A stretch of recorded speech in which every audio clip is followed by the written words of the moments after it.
We're talking about the pursuit of happiness, and we are relying on Solomon, who ruled Israel when it was prosperous and powerful and at peace. He had everything he needed to engage in the pursuit of happiness with reckless abandon, and he did so. And what we're going to find that he came to value wisdom over happiness, and we're going to look at that. But with respect to his character, it says in 1 Kings, actually chapter 3, he, after receiving the kingdom after his father King David died, God appeared to Solomon and said to him, "Ask for whatever you want me to give to you." Solomon answered God, "You have shown great kindness to David my father, and have made me king in his place. Now, Lord God, let your promise to my father David be confirmed. For you have made me king over a people who are as numerous as the dust of the earth. Give me wisdom and knowledge, that I may lead this people, for who is able to govern this great people of yours?" God said to Solomon, "Since this is your heart's desire, and if you have not asked for wealth, riches, or honor, nor for the death of your enemies, and since you have not asked for a long life, but for wisdom and knowledge to govern my people over whom I have made you king, therefore, wisdom and knowledge will be given to you. And I will also give you wealth, riches, and honor, such as no king who was before you ever had, and none after you will have." It says about Solomon that King Solomon was greater in riches and wisdom than all the other kings of the earth.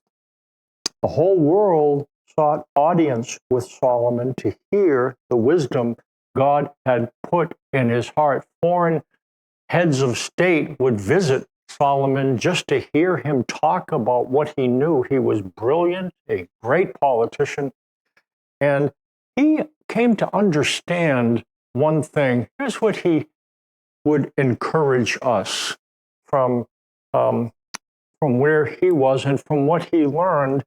He would counsel us, get wisdom. You want to shoot for something, get wisdom, get understanding. He said, "Do not forget my words or swerve from them. Do not forsake wisdom, and she will protect you. Love her, and she will watch over you." He says, wisdom is supreme. Therefore, get wisdom, though it cost you everything. Get understanding. What does Solomon mean when he talks about wisdom? And that's what we're going to talk about a little bit. He talks about it in Ecclesiastes, and this is what he says: "Wisdom, like an inheritance, is a good thing and benefits those who see the sun, those who live on the earth. Wisdom is a shelter," which is an interesting way to see it. And it says wisdom is a shelter as money is a shelter.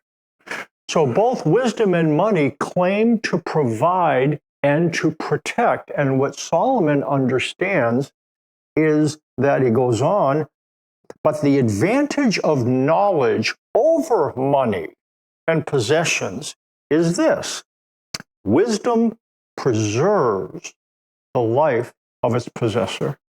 So the thing between money and wisdom, money and God actually make promises to provide and protect. And what Solomon pointed out, if you get wisdom, it preserves your life, and money is not able to provide that. He goes on and says, with respect to wisdom, and it seems like what wisdom does is factors in the fact that there is an all-powerful God who exists eternally. We live in a temporal world, but this temporal world is temporary, and there is an eternal world. And it would seem that wisdom is what allows us to live in this world, but to understand that there is another eternal world to come. It says, when consider what God has done. Who can straighten what he has made crooked? Therefore, when times are good, be happy. But when times are bad, consider God has made the one as well as the other. Therefore, a man cannot discover anything about his future. Again, wisdom is a shade or a shadow. It provides protection from exposure, so does money. The difference is that money adds life. With respect to consider what God has done, it seems to suggest, and what's the point here? Well, I can't determine anything for my future. It seems to be you can't predict what will happen in the future because both good times and bad times come from God. If God's all-powerful and he is in control and God is pushing the button and pulling the strings, then things that happen that make us happy come from God. But things that happen and don't make us happy come from him as well. How do we make room for that?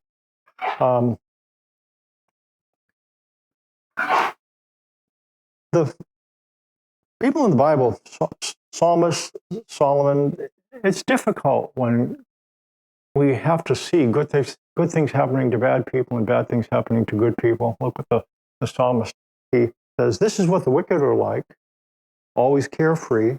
They increase in wealth, surely in vain have I kept my heart pure. You understand what he's saying? He looks around, and people who don't care are getting ahead. And what this guy says is, well, I'm trying to walk the straight and narrow, and in vain have I kept my heart pure because I'm not getting ahead and they are. He's very troubled by this. And he goes on to talk about how troubled he is. In vain I have washed my hands in innocence. All day long I have been plagued. I have been punished every morning. If I had said, I will speak thus, I would have betrayed your children. And so this guy has all these thoughts inside, but he can't tell anybody because he doesn't want to kind of throw God under a bus. When I tried to understand all this, it was oppressive to me. I couldn't figure it out. The more I tried to figure it out, the more I saw, the more I watched, the more I saw this person and that person, and I just couldn't make sense of it. And it troubled his mind until he entered the sanctuary of God. And he said, then I understood their final destiny.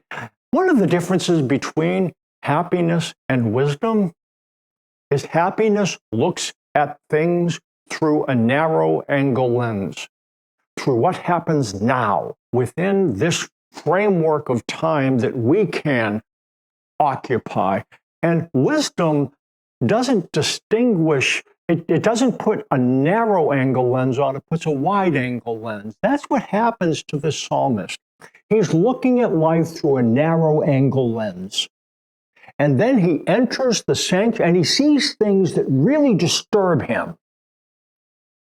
And then he enters the sanctuary of God, and God doesn't change circumstances.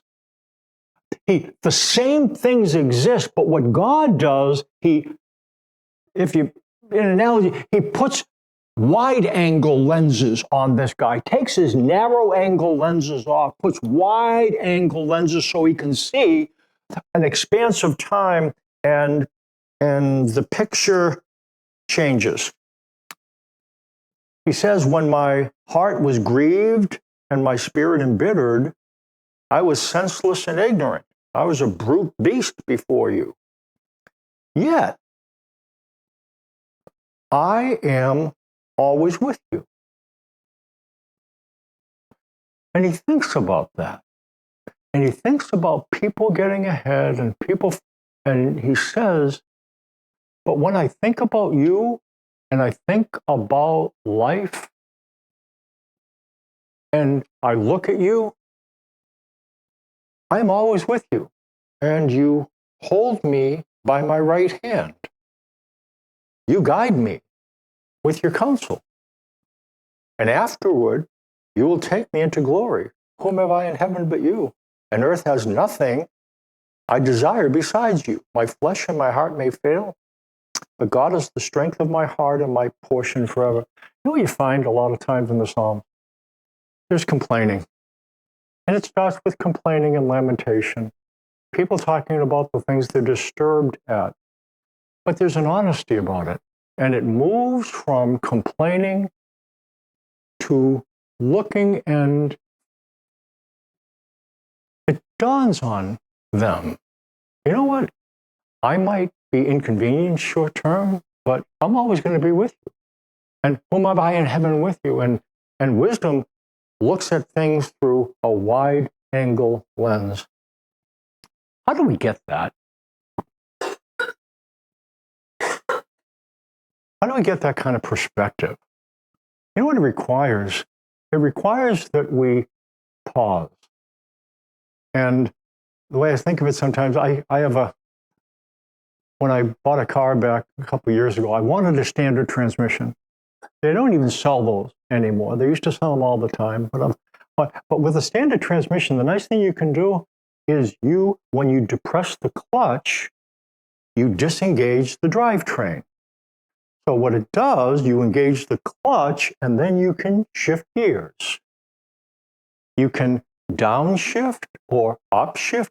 And from an emotional perspective, it seems like what wisdom does is something the same way. Life is fast.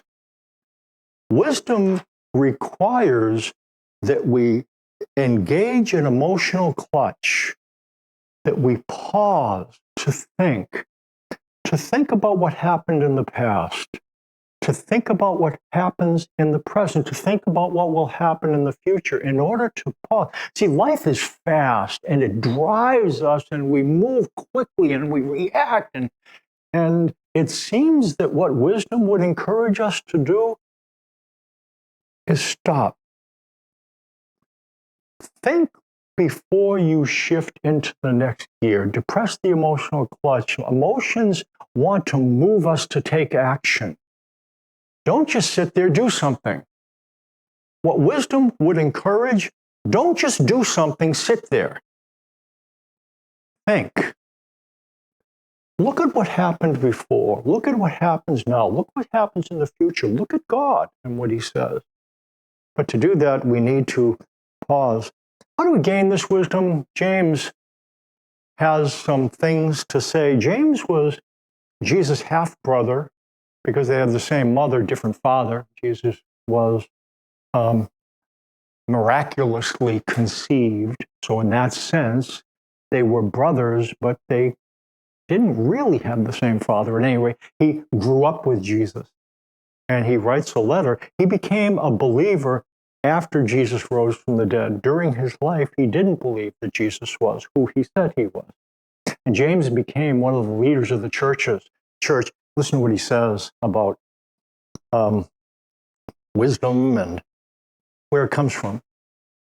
Consider it pure joy, my brothers, whenever you face trials of many kinds, because you know that the testing of your faith develops perseverance. Perseverance must finish its work, that you may be mature and complete, not lacking anything. You stop there. One of the things, it seems, the tool that God uses to develop us so that we become useful, so that we become wise, that tool that God uses is endurance. And what that means, in order to cause us to develop usefulness, God will put us in circumstances where we don't have what we want, and will want what we don't have, and we'll have to figure out how can I remain in a place I don't want to remain in? That is the tool that God uses to develop usefulness. We won't be able to get to where we want to be. We won't be able to get out of where we don't want to be. And we'll have to figure out how in the world can I stay in this circumstance that I would not stay in if I could leave it, but I can't leave it. How do I stay put? Apparently, in order to gain wisdom, we have to struggle with, how can I stay put? That means in our relational life, we're going to have relationships that we don't want to experience as we experience them. We're going to deal with physical things we don't want to deal with. We're going to deal with emotional, relational, spiritual things we don't want to deal with. We'll try to figure out how I can get out of it, and we'll try this and try that, and we'll find ourselves back in the same seat. And it's a very difficult thing, but those who learn to depress an emotional clutch have to do so in order to manage difficult things. And the reason why I mention that, some of you are going through some at some level, there's always something. If you are God's child and He's involved with your life, there are things you have to endure, because that's how He develops wisdom, and He's not being mean. But you might have thought that, what did I do wrong? Nothing. There's no way to develop wisdom without learning how to endure. Look what he says. He goes on. Again, verse 4, perseverance must finish its work. You may be mature and complete, not lacking anything. When it talks about not lacking anything, it's not talking about being morally perfect. It's talking about being spiritually useful. Those who are able to come alongside others and comfort them have been through difficult times. I love the Step 7 prayer for the big book of Alcoholics Anonymous. My Creator, I'm willing that you should have all of me, good and bad. I ask that you now remove from me every single defect of character which stands in the way of my usefulness to you and your fellows. Would you agree with me that the list of things that get in the way of happiness and the list of things that get in the way of usefulness are not the same things? Are there things in our life that don't make us happy but make us useful? Are there things in our life that make us useful but don't make us happy? And therefore, as we think about coming to God, what is it that we want? Do you know what wisdom would dictate? Look for wisdom. Hold out for usefulness. It's something that longer term. He goes on, if anyone lacks wisdom, he should ask God, who gives generously to all without finding fault, and it will be given to him. But when he asks, he must believe and not doubt, because he who doubts is like a wave of the sea. We're going to talk about that word, doubt. Blown and tossed by the wind. That man should not think he will receive anything from the Lord, being a double-minded man, unstable in all his ways. The word, when it says consider it all joy, consider it pure joy, it has the idea that you're in a seat that you don't want to sit in. And it's not seat, you're sitting in a seat that's objectionable. I'm feeling feelings that I don't want to feel, emotions that I don't want to even think about, but you're sitting in that seat. And what it means to consider, it's not pretend that you don't feel what you feel. It's really not asking us to pretend. The word consider comes from be led. It comes from the word to lead. And this is the point. Think about what's going to happen because you're sitting in this seat now. Think about what's going to happen in the future. Let your thoughts be led to the place where, because you sit in that seat, think about where you're going to be. So it's a pause. It's not pleasant now, but consider it all joy means I think about, I distinguish between now and then. That seems to be the difference between happiness and wisdom. Happiness distinguishes between good and bad. This is bad, I don't want it. This is not good. and I want to get rid of it. And wisdom doesn't distinguish between good and bad. It distinguishes between now and then. The fact is, if I sit in that seat and learn to sit in that seat, I'm going to come alongside somebody else who's sitting in that same seat. And you know what I'm going to be able to do? I'm going to be able to comfort them. I'm going to be able to tell them what it was like when I sat in that seat. I'm not going to judge them for sitting in the seat. I'm not going to tell them, well, you did something wrong if you're sitting in the seat. I'm going to say, I sat in that seat and I still do. And can I sit with you as we sit together? And that's what usefulness is all about. It's compassion, it's gentleness, coming alongside people, encouraging them. The word encouragement means to call somebody alongside. That's what it means. Call them alongside, influence them to stay on the road that's truly best for them. There's a world of difference between encouragement and accountability. Accountability means, and there's a place for it, accountability is, I stand in front of you and I determine if you are on the right road or not. I stand in, and there's a place for that, but that's not what encouragement is. Encouragement is not standing in front. It's coming alongside. It's not evaluating, it's walking with. And so encouragement is when you come alongside and influence a person to stay on the road that's truly best. Some people think about bailing out. I can't stand this anymore. And say, I'll tell you what, how about if we walk together? I know what it's like to be in stuff like this. And that's what wisdom does that. People who tend to be wise are approachable, more gentle. You get the sense that they understand, that they've sat in the seat that you sit in. That seems to be one thing about people. So it's consider, talks about perseverance must finish its work. How do we know when we're lacking wisdom? We don't always know if we're wise or foolish. Solomon takes a swing at that. Here's what he says. Extortion, back in Ecclesiastes, turns a wise man into a fool. Extortion is a sign of a lack of wisdom. What it means, it's oppressing the needy who need help, but victimizing them because you're stronger than them.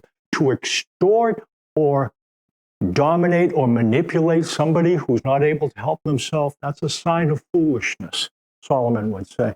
He goes on, and a bribe corrupts the heart. The end of a matter is better than its beginning, and patience is better than pride. Prideful impatience evidences a lack of wisdom. Extortion, prideful impatience, I want it now and I'm not going to wait. It goes on, do not be quickly provoked in your spirit, for anger resides in the lap of fools. We all deal with it, but an angry response evidences a lack of wisdom. Says, do not say, why were the old days better than these? For it is not wise to ask such questions. You know what another sign of a need for wisdom is? Wistful nostalgia. I wish I could live back in the days when those were, what days were those? What days were those? The good old days. The good old days. And where I'm sitting now, I'm not in the good old days. I'm in the bad old days. God gives one as well as the other. And those who live in the good old days, you're not useful today anyways. That's what he talks about. And okay, that's maybe some signs of how we know we lack wisdom. Extortion, prideful impatience, angry demanding, wistful nostalgia. How to get wisdom? Say you buy it. You say, okay, Solomon said, get wisdom. Yeah, I see it. And so it says, if any of you lacks wisdom, he should ask God, who gives generously to all without finding fault, and it will be given to him. So what it says, when you're in a place where you understand that you need wisdom, but again, what we tend to do is think of wisdom as, well, you know what, I was driving into Walmart, and I tell you what, that the spot right in front opened up. You know, God provided it for me. Right, it was, you know, that place that you're never able to get, and just slid right in there. The guy just pulled out. We tend to associate God's wisdom with, boy, I got what I wanted, front row.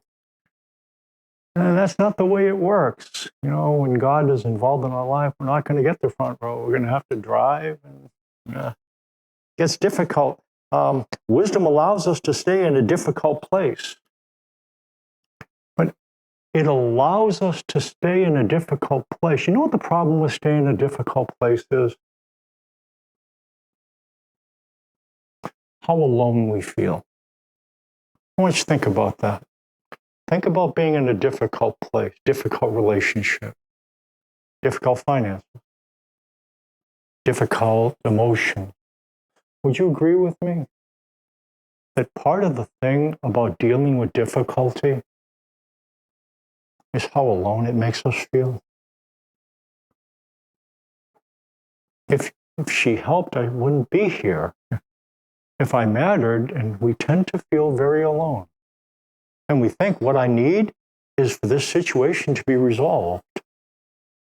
You know what we need sometimes more than the situation to be resolved?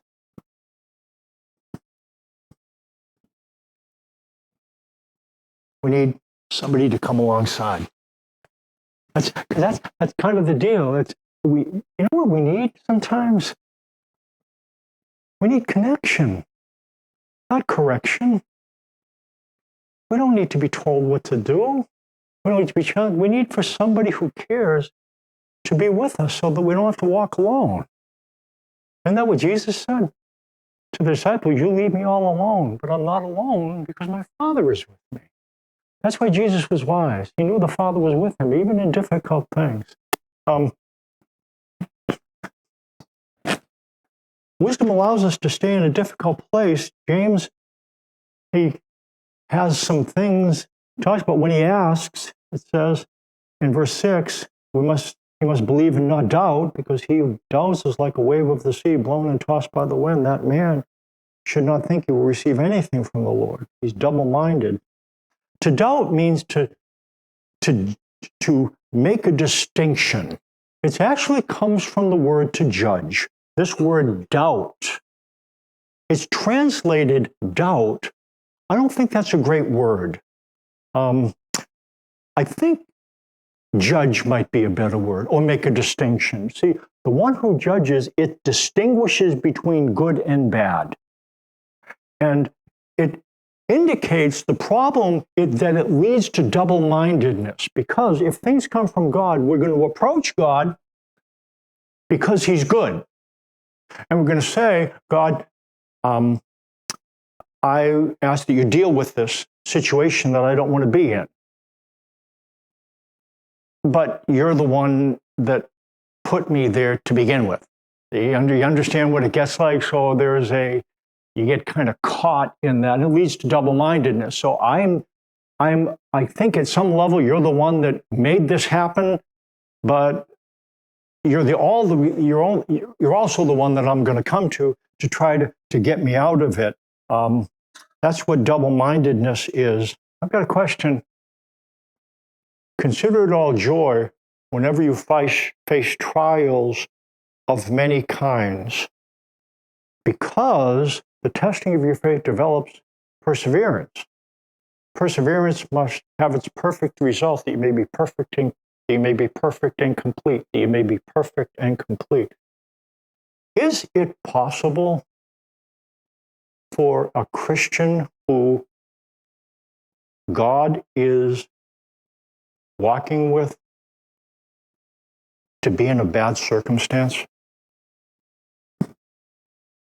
Is there anything that we deal with that we would not characterize as a trial, a various trial? That's what it seems to suggest. I want you to think of your life. Make two columns, a bad column and a good column. Okay? You know what's in the good column? There's all kinds of good things. Let's focus on the bad column. What in your life, what in your life would you write down in that bad column? Physically, emotionally, financially, relationally? You write stuff in that bad column? Here's what it says. We know all things, in all things God works for the good of those who love him and were called according to his purpose. Is there anything in our bad column that God will not work together for good?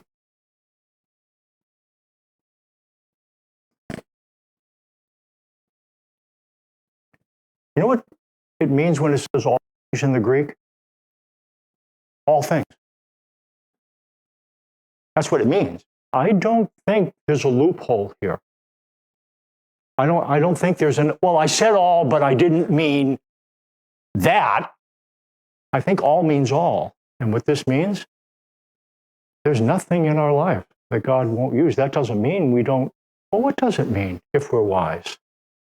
It means that we come before God. And in fact, we talked about these steps yesterday. We're not going to talk long.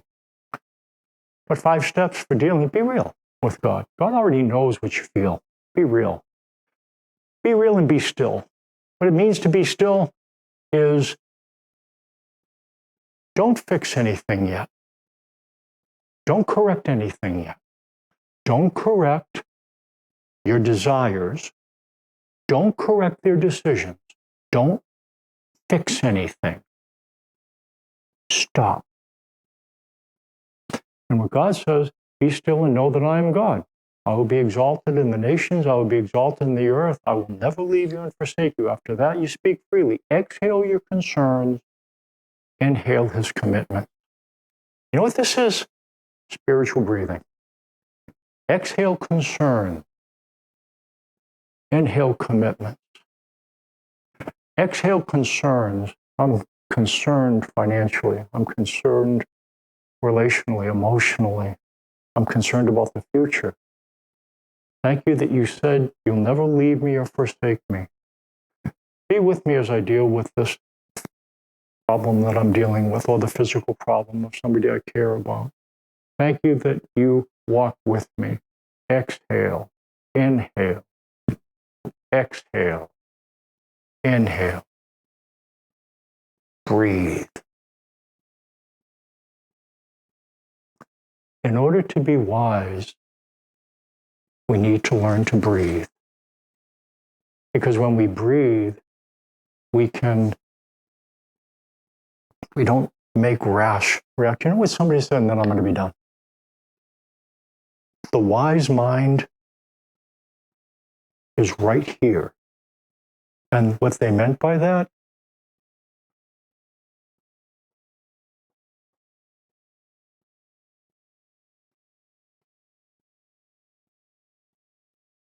where we breathe deeply. Wise mind does not. I'm looking at David. I remember a thing you said, David, when you talked about, it was in scuba diving. And when you'd go down and had to help somebody whose oxygen supply was compromised, and if you're under the water with them, and now he's got to share your regulator, and so what he would do is take his regulator off because that other person's regulator wasn't working, and he would take this and he would give it to them, and then he would do this, and then he would go, and he would breathe so that the other person would match his breath. I think that's what God would have us think about. Breathe. Inhale his commitments. Exhale your concern. Let's stand for closing prayer.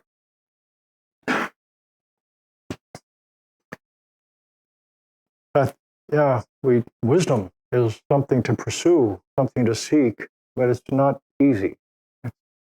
It's not simple. It's not fast. It's not a download. It's something that happens over time. It's also something that we can't get to alone. We need to walk with people in order to become wise. I think we have our sense of wise people that have walked with us, and that seems to be part of the deal. I'd ask that you would continue to allow us to look to you and ask for wisdom and bring those people around us that will walk with us and bring people that towards wisdom in Jesus' name. Amen.